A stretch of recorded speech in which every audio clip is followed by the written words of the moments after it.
Ahead of the 2021 Assembly elections in Tamil Nadu, the DMK seems to be headed for a war of brothers. Sources have told us that late DMK patriarch M. Karunanidhi's elder son M.K. Alagiri may float his own party. He is likely to have a meeting with his close aides in Madurai on November 20th. Alagiri's independent course may impact younger brother Stalin's political future. There are possible names also that are doing the rounds for Alagiri's party, one of them being Kalaignar DMK or the KDMK.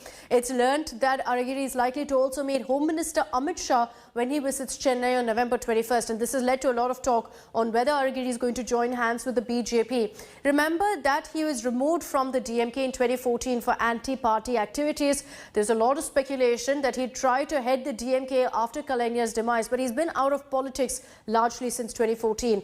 This move, if Alagiri launches his party, will be a big challenge to the DMK because Alagiri does have a certain amount of clout. He is a famous personality in southern Tamil Nadu, particularly in Madurai. Akshay Nath is joining us live from Chennai with more details on this. Akshay, what's garnering a lot of attention is not just the fact that Alagiri is contemplating launching a political party, but also perhaps the possibility of him joining hands with the BJP.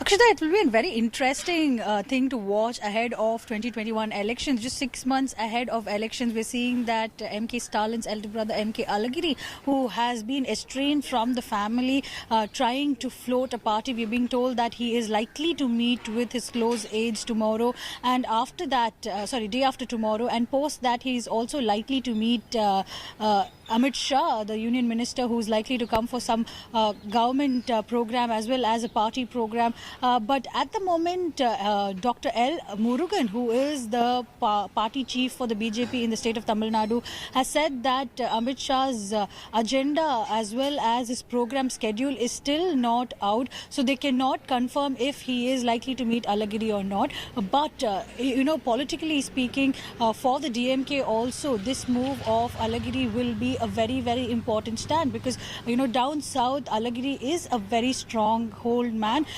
He has been in Madurai since 1980s when his father, Mr. Karunanidhi, had sent him down south to ensure that the DMK's foothold was established there. So ever since, Alagiri has had a very strong bastion down south, and during the 2021 elections, if the DMK is looking at winning every possible seat and looking at getting Stalin on the chief ministerial position, then this will be a tough situation if Alagiri is floating a party right now, Akshita. Okay, we'll be tracking the latest political updates coming in, but for the moment, Akshay, thank you for joining us. Hello everyone, this is Rahul Kamal here. Hope you enjoyed this video. For the latest news and analysis, like and subscribe the India Today YouTube channel and don't forget to press the bell icon to stay updated.